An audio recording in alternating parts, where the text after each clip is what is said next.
अस्सलाम वालेकुम नाज़रीन एफआईए ने इमरान खान के खिलाफ एक और केस दर्ज कर लिया है। और ये केस क्या है जी? ये वही जो इलेक्शन कमीशन में केस चल रहा था, फार्म फंडिंग केस।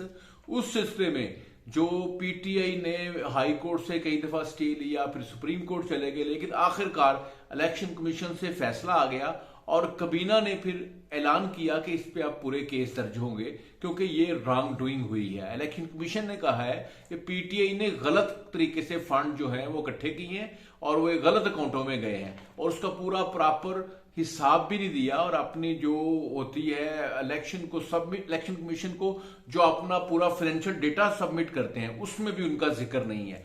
तो इसलिए इमरान खान के खिलाफ एफआईआर दर्ज हो गई है। दो लोग हामिद जमान और सैफुल्लाह नियाजी जो है गिरफ्तार हो चुके हैं, जबकि एक और शख्स जो तारक शफी हैं वो अभी तक गिरफ्तार नहीं हो सके। ये टोटल 21 लोग हैं। इमरान खान के खिलाफ ये केस जो दर्ज हुआ है, इस पे जो पीटीआई के वकला है वो कहते हैं जी आसानी से जमानत हो जाएगी, लेकिन हुकूमत का कहना ये है कि ये 7-8 साल बाद इसलिए इस पे कार्रवाई हो रही है क्योंकि इलेक्शन कमीशन में केस चल रहा था। जब वो फैसला करते तो फिर हमने केस दर्ज करना था क्योंकि इलेक्शन कमीशन का फैसला पेंडिंग था।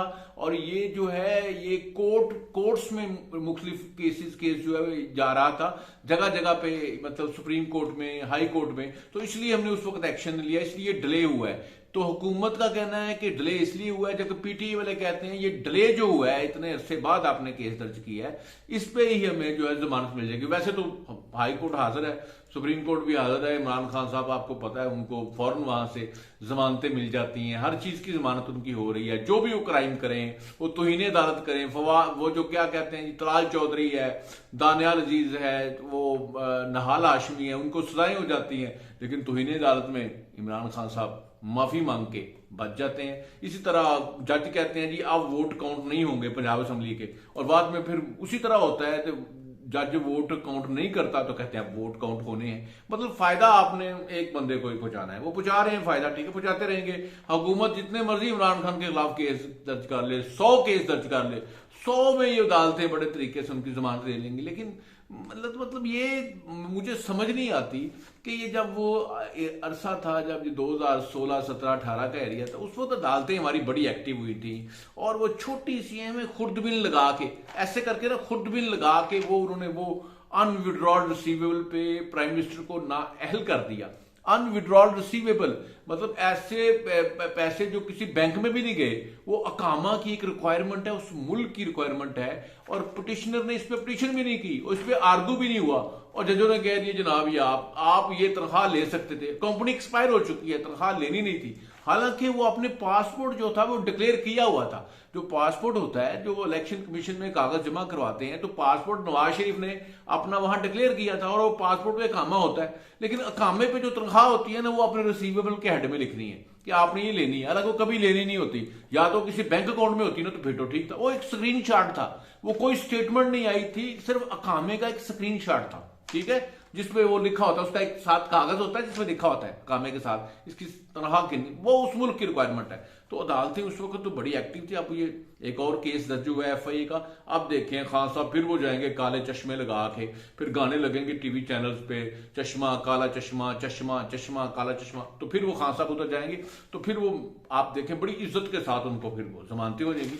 कोई इशू नहीं है उनके लिए, जितने मर्जी केस दर्ज करें, वो जो मर्जी करें जनाब, उनको आप कुछ नहीं कहेंगे। वो इदारों को बुरा भला कहें, वो जनाब अदारों को गालियां निकालें और अदारों को वो जनाब वो न्यूट्रल जोन से उनको जानवर कहें, उनको मीर जाफर सादक कहें, और इमरान खान साहब जो हैं उनको चौकीदार कहें। इमरान खान साहब ने एक नया उनका नाम निकाला है, हैंडल निकाला है, और इमरान खान साहब उनको मुशरिक कहें। इमरान खान को सब कुछ माफ है जनाब, और खान साहब को कोई पूछने वाला नहीं है जनाब। और अब वो उनको बच्चों को पूछते हैं, बच्चों को कहते हैं हाँ जी बताएं ये साजिश किसने की, तो आगे से बच्चे कहते हैं, जो स्टूडेंट बच्चे हैं जीसी लाहौर में, न्यूट्रल्स। अंदाजा कर लें, आप अंदाजा कर लें कि आप एक मुक़तदर अदारा है हमारा जो सैलाब में हर जगह पे जो बम धमाका हो, कोविड आए, पाकिस्तान में कुछ भी करना हो, कोई आफत आ जाए, तो ये अदारा है, हमें वो हमारी सरहदों के मुहाफिज हैं। इंडिया पे देखे, इंडिया के खिलाफ हमारे पास एक ही हथियार है और वो हमारा मुक़तदर अदारा है। उसके बाद अफगानिस्तान के साथ है कि दुनिया के साथ हमारे जो पड़ोसी मुल्क हैं, हमें इस फौज ने, इस पाक फौज ने बचाया हुआ है। और ये है कि ये एक मुक़तदर अदारे के खिलाफ उसके तरह तरह के नाम रखते हैं, उसको बुरा भला कहते हैं। जी कसूर उनका क्या है कि आपने मेरी हुकूमत क्यों नहीं बचाई, आपने एमक्यूएम को फोन क्यों नहीं किया, आपने बाप पार्टी को फोन नहीं किया, आपने काफ लीग के जो चौधरी शहजाद हुसैन इनको क्यों नहीं कहा, बलोच सरदारों को क्यों नहीं कहा, मेरी पार्टी के आजाद बंदों को आपने फोन कॉल नहीं क्यों नहीं किए कि मेरी हुकूमत इसके साथ अलहदा ना हो, पीडीएम के साथ ना मिले। आपने सिर्फ इस वजह से दुश्मनी है आपकी, और कोई वजह नहीं खान साहब। उस वजह से आप उनको इस तरह के नाम उनके रख रहे हैं कि मतलब कहते हैं कि शेरों की फौज का सरदार सपा सलार अगर गीदड़ हो तो वो जंग हार जाते हैं, ये खान साहब कहते हैं। और गीदड़ किसको कह रहे हैं? ये जनाब, ये वही लोग हैं जनाब खान साहब, आप एक पार्टी, एक सीट थी आप, और पूरी पार्टी जो पीटीआई है इसकी एक सीट थी, मियां वाली सिलेक्शन आप जीतते थे, कभी और किसी जगह से जीते नहीं थे। ये वही लोग हैं, ये वही न्यूट्रल हैं जनाब, जिन्होंने जनरल, आपको पता है जनरल हमीद गुल के साथ मिलके आपने ये पार्टी बनाई पीटीआई। उसके बाद जनरल पाशा जो सा था, उसने 2011 में बंदे इकट्ठे किए, आपका जलसा कराया बड़ा सा, फिर आपके धरने जो है जनरल जहीरुल ने करवाए, फिर आपको जब हुकूमत मिली है, और हमें पता है जिस तरह से पीएमएलएन को नुकरे लगाया गया, नवाज शरीफ को, मरियम को इलेक्शन से फौरन पहले जेल में बंद किया गया, उन पर झूठे केस दर्ज किए गए। उसके बाद उनकी पार्टी के लोगों को, हनीफ अब्बासी को इलेक्शन से कुछ दिन पहले अंदर कर दिया ताकि पूरा पिंडी रीजन जो होता है आप जीत सके।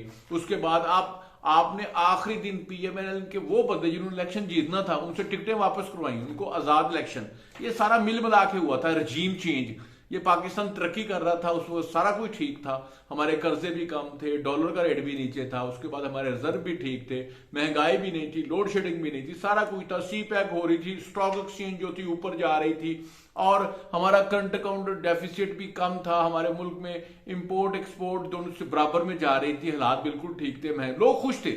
यूनिट की कास्ट जो बिजली का यूनिट है 5-6 रुपए थी उस वक्त, तो वो हालात वो ठीक थे, लोग बड़े खुश थे। लेकिन ये रजीम चेंज, पता नहीं रजीम चेंज क्यों हुआ, उस वक्त किसको जलन हुई, और वो रजीम चेंज हुई, इमरान खान की पार्टी को मजबूत किया गया। खान साहब, आप तो उनकी तारीफें करते रहे हो, अब आप कहते हो जी ऑडियो लीक्स हो गई हैं, अब आप उन पे बोल रहे हो, सिक्योरिटी इदारों पे अपनी एजेंसीज के खिलाफ बातें कर रहे हो जलसों में। कि पहले आप कहते थे जो ऑडियो जो एजेंसीज होती हैं ये रिकॉर्डिंग ठीक करती हैं, बिल्कुल ये प्राइम मिनिस्टर के लिए ठीक होती हैं। मैंने कौन सी चोरी करनी है? जो हमारी आईएसआई है या आईबी है, जो जितने और हमारे इस तरह के इदारे हैं, वो अगर प्राइम मिनिस्टर की रिकॉर्डिंग करते हैं, उनके वीडियोस बनाते हैं, तो ये मुल्क की दफा के लिए होते हैं।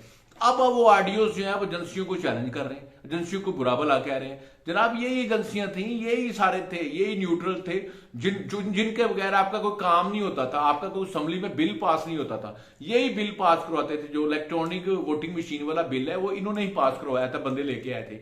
आपको कॉन्फिडेंस का जो नो कॉन्फिडेंस आपके खिलाफ आने वाली थी, आपने एतमाद का वोट लिया था, उसमें भी इन्होंने बंदे पूरे करके दिए थे। फिर आपको वो पता है ना, बलूचिस्तान की गवर्नमेंट आपने मिलकर एक पार्टी के साथ, पीपल्स पार्टी के साथ मिलकर आपने गिराई थी, वहां कौन से न्यूट्रल साथ इन्वॉल्व थे? आपको पता है, आपको सबको पता है। तो पिज्जा की बातें होती हैं, पता है ना आपको वो। उसके बाद जनाब, उसके बाद आपने सेनेट में जो उनसे आपको पता है, जो अपोजिशन के लोग ज्यादा थे, आपके कम थे। अपोजिशन के मतलब वो ज्यादा लोग थे, मतलब जो पीपल्स पार्टी के और पीएमएलएन के और मौलाना फजल रहमान की जमात के वोट इकट्ठे करें वो ज्यादा थे। लेकिन जब वो मतलब वोट हुए तो वो हार गए। वो किस तरह वोट उधर हो गए थे? ये वही लोग आपके लिए काम कर रहे थे। आपने बड़ी तरक्की की है उनकी वजह से, मतलब इतने बड़े बड़े बंदे आपके साथ आ गए हैं सारे। शेख रशीद जैसा बंदा आपके साथ है, gate number 5, gate number 6, gate number 26, gate number 27।